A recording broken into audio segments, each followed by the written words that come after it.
Part 1. The Call in the Dark.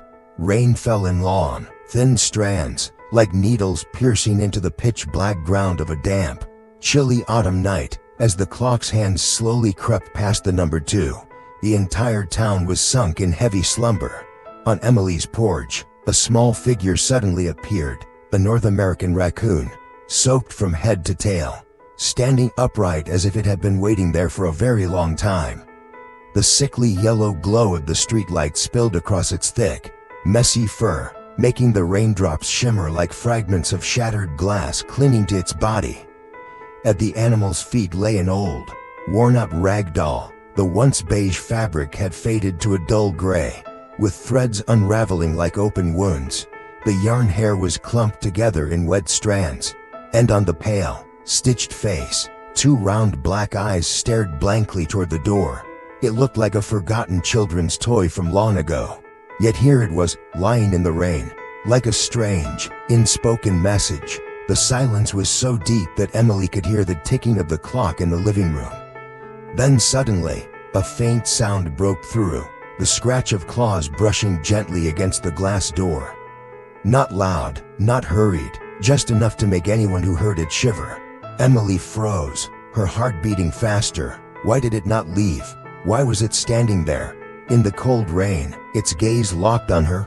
Raindrops slid down the raccoon's snout, gathering at the tip before dripping onto the doll. It did nothing else, just stood there, its dark, bottomless eyes holding an emotion Emily could not name. It was not fear, nor was it threat. It was more like a plea. And when a strong gust of wind swept through, scattering a few wet leaves across the porch, Emily realized she was trembling, not from the cold, but from the question suddenly blazing in her mind. Why would a wild animal bring a doll to my doorstep? And in its eyes, what was that? Part 2. The Strange Gift. By morning, the rain had stopped. Weak sunlight filtered through the trees, laying pale patches of light over the wooden porch still mottled with damp spots. The doll was still there, lying on its side, its fabric soaked as though it had just been pulled from an icy stream. There was no sign of the raccoon. Emily stood still for a moment, her eyes scanning the old toy before glancing around. No human footprints, only small, oval tracks pressed into the mud, belonging to some wild creature. She told herself it was probably just a prank from a neighborhood kid. Or perhaps the animal had simply found the thing somewhere and decided to drop it off. With that thought, Emily placed the doll on the porch table and went back inside. But somewhere inside her, a quiet seed of curiosity began to take root. It was not strong enough to frighten her, yet it was enough to make her recall those eyes from the night before, eyes wet with something like longing for understanding. The next evening, after the sun had fully set and darkness had spilled across the empty street, Emily suddenly heard a noise on the porch. She gently pulled the curtain aside, her heart catching. The raccoon was there again, exactly as it had been the night before. On the wooden boards, the doll, the very same one, lay in the exact same spot. Everything seemed to be repeating itself, but this time, the light from the window revealed something unusual. On the doll's dress, there was a very small red stain. She could not tell if it was mud, paint, or blood. Taking a flashlight, she stepped out onto the porch. The raccoon did not run. It only backed away a single step, its eyes never leaving hers. Emily bent down and picked up the toy. The damp, cold fabric sent a shiver along her spine. She examined the red mark again. It had not washed away, even after the downpour the night before. When she looked up, the raccoon was gone. Only the sound of wind sighing through the pines remained, and a strange emptiness settling over the porch. Emily stayed there a moment longer, then carried the doll inside, placing it on the table like an invisible piece of evidence. Curiosity was still there, but this time it was joined by something else, a fragile thread of unease, hanging between peace and danger. She did not yet know that, from this very moment, she had stepped into a story where every reasonable explanation would slowly crumble away. Part 3. The 10th night, signs closing in. From the second night onward, what happened on Emily's porch became a strange ritual. Whenever the clock crept toward 2 o'clock in the morning, whether in steady rain or under a clear sky, the familiar sound would return, a faint scratching at the glass, so soft that anyone not paying attention might mistake it for insects. But Emily knew. She had grown accustomed to that silhouette, the drenched raccoon, standing upright, its deep black eyes fixed on her, and at its feet, always, was the same old rag doll. At first, Emily thought the doll never changed, but when she bent closer, she began to notice differences. On the third night, a long tear appeared along the doll's arm, threads unraveling, white stuffing spilling out like a wound ripped open. On the fourth night, tangled in the messy yarn hair, was a real human hair, long, dark brown, and still slightly damp. On the fifth night, a reddish-brown stain spread across the hem of the dress, carrying a faint, metallic tang when she brought it close to her nose. On the sixth night, a thin, deep scratch marked the doll's neck, as though pulled by something sharp. Each night, a new, small detail emerged, like the thin edge of a blade pressing deeper into Emily's mind. She began to wonder, this could not be a random game. Someone, or something, was sending a message, and the raccoon was merely the messenger. On the seventh night, she tried opening the door before it could leave. The animal immediately stepped back, eyes locked on hers, then turned and vanished into the forest. Emily ran a few yards after it, but its form melted into the pitch-black tangle of trees. All that remained was the wet rustle of leaves and the musty, cold scent of earth. On the eighth night, Emily prepared more carefully. She put on shoes, slipped into a coat, and waited with a flashlight in hand. When the raccoon appeared, she stepped out, keeping her distance, following the tiny prints pressed into the mud. But after only a few dozen steps, a strange sound echoed from deep within the forest, the dry, rapid clang of metal striking metal. Quick, heavy footsteps rushed past, shaking the undergrowth before vanishing.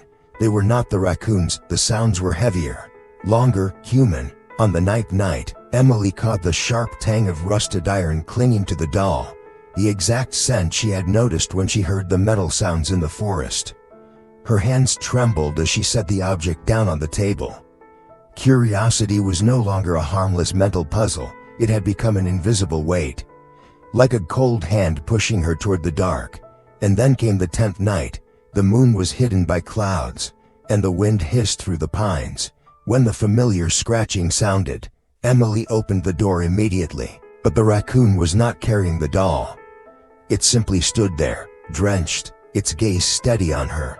No sound, no extra movement. Then it slowly turned its back, stepped down from the porch, and walked into the darkness. Emily understood. This was no longer a time to stand still. Part 4. The Path in the Forest. The night wind slid between the trees, carrying the scent of damp earth and the chill flowing out from the forest's depths. Like an invisible warning, Emily stood on the porch steps, her heart pounding in her chest. Before her, the raccoon did not bring the doll as it usually did. It only stood there, soaked to the skin, its black eyes reflecting the light from the house. Then, slowly, it turned and stepped off the porch, the sound of claws on wood marking each deliberate pace. Emily hesitated for only a moment. A strange compulsion rose in her, as if missing this chance would mean the truth would be buried forever. She grabbed her raincoat, shoved the flashlight into her hand, and followed. The pale yellow beam swept across wet leaves, reflecting cold, flickering patches of light like drifting ghosts. The raccoon led the way without looking back, but kept a pace slow enough for her to follow. The forest path was dense with darkness, winding like a maze. Hanging vines brushed against her face, leaving trails of icy water. Tree roots jutted from the ground like black serpents lying in wait, forcing Emily to place each step carefully. The drip of rain from the canopy blended with the pounding of her heart, creating a tense, unsteady rhythm. The deeper they went, the more unsettling the surroundings became. Her flashlight swept across scattered objects, a crushed tin can, a torn scrap of floral fabric snagged on a bush, a child's shoe lying on its side, the leather mottled with mud. Each detail felt like a disjointed puzzle piece, yet together they sent a chill racing up her spine. Suddenly, the raccoon stopped at a small clearing. Beneath its feet, the earth had been freshly disturbed, darker than the surrounding soil, a shallow hole. Recently dug. Emily stepped closer, her flashlight trembling in her grip. Inside the hole lay the doll, soaked through, its matted yarn hair plastered to its pale stitched face. Beside it, a silver heart-shaped necklace glinted under the beam. Emily froze. She had seen that very necklace in a police search notice, belonging to a young girl who had gone missing 3 months ago. Before she could speak, a faint sound came from the edge of the clearing, a fragile, broken moan, nearly swallowed by the wind. Emily's head snapped up, her light cutting through the trees. It landed on a small figure, huddled among the dense brush. She ran toward it, her heart pounding hard enough to burst. It was a thin little girl, clothes in tatters, her hair matted against a dirt-smeared face. Her hands were bound with nylon rope, her eyes blindfolded. When the flashlight's beam touched her, she flinched, her whole body trembling. Emily dropped to her knees, pulled off the blindfold, and cut the ropes with the small knife she carried. The girl's breathing was shallow, her skin icy from the rain. "It is all right, I'm getting you out of here," Emily whispered, her voice trembling but firm. She wrapped her raincoat around the girl, holding her close to share some warmth. With her free hand, she pulled her phone from her pocket, calling emergency services. Her words rushed and breaking. The wail of sirens carried through the distance, growing louder. Emily glanced back at the clearing. The raccoon still stood there, beside the disturbed earth, watching her silently. Its eyes no longer held the pleading look of the nights before, but instead a quiet relief, as if its task was complete. Then, in the instant she turned away to help the girl out of the forest, it was gone, leaving behind only small, rain-blurred paw prints fading into the dark. Part 5. The Final Look. The wail of the ambulance siren tore through the damp night, echoing between the tall trees, reverberating like a voice from another world.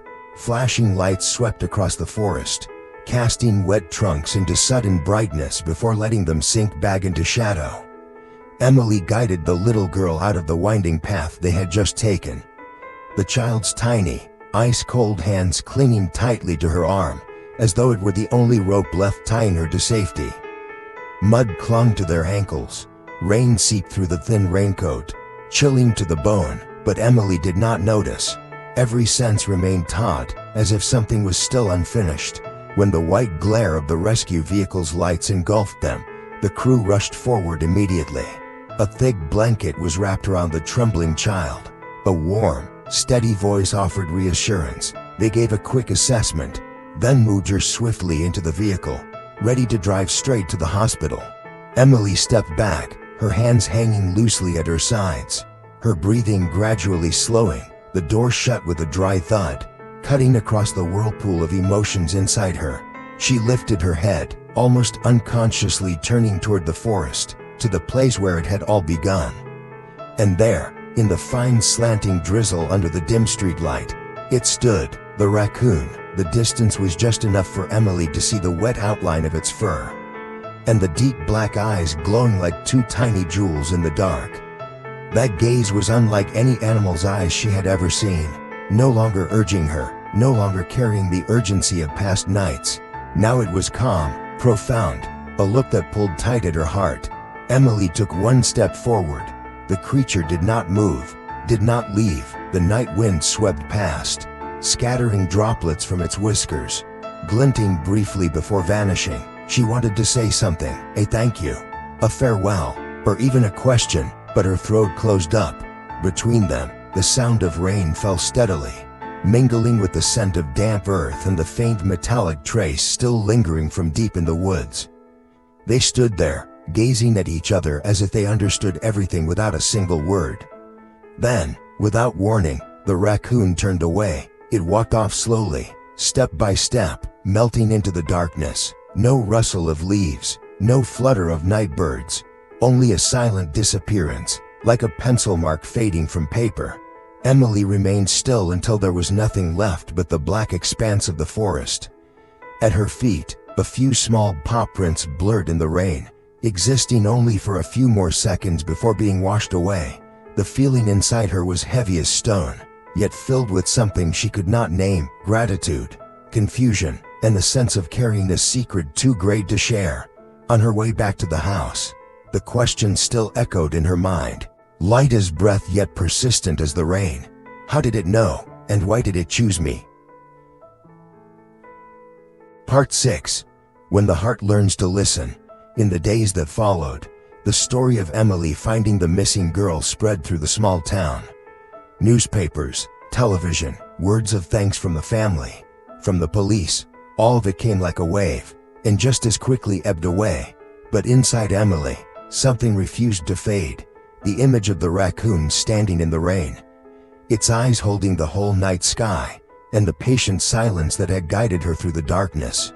Every night she found herself wondering, could there be invisible threads in this world, connecting lives that seem entirely unrelated? A wild animal, its survival instincts sharpened in the deep forest, had come to her door, repeating the same seemingly meaningless act, until she understood and followed. No shared language, no assurance of safety, only a fragile trust, and that trust had saved a life. Emily began to pay more attention to the small things around her. The sound of birds in the early morning, the shadow of a fox slipping past the edge of the yard, the scent of soil after rain. Each time, she remembered those eyes in the night, eyes that had changed the way she saw the world. Not every question needs an answer. Some mysteries exist simply so we can learn to cherish them. One evening, as the sunset stretched across the trees behind her house, Emily sat on the porch, looking toward the forest where the raccoon had vanished. She knew she might never see it again, but that no longer mattered. Its existence, however brief, had left a deep imprint within her, like a quiet knock on the heart, reminding her that compassion does not belong to one species alone. She told this story to anyone willing to listen, not for praise, but as a reminder. Sometimes, salvation comes from places we would never expect, and to recognize it, the heart must be still enough to listen. In her final memory of it, the raccoon was walking away through the rain, its small figure dissolving into the deep forest. All that remained was a vast emptiness, but that emptiness was filled with something like love, reaching across every boundary of species and language.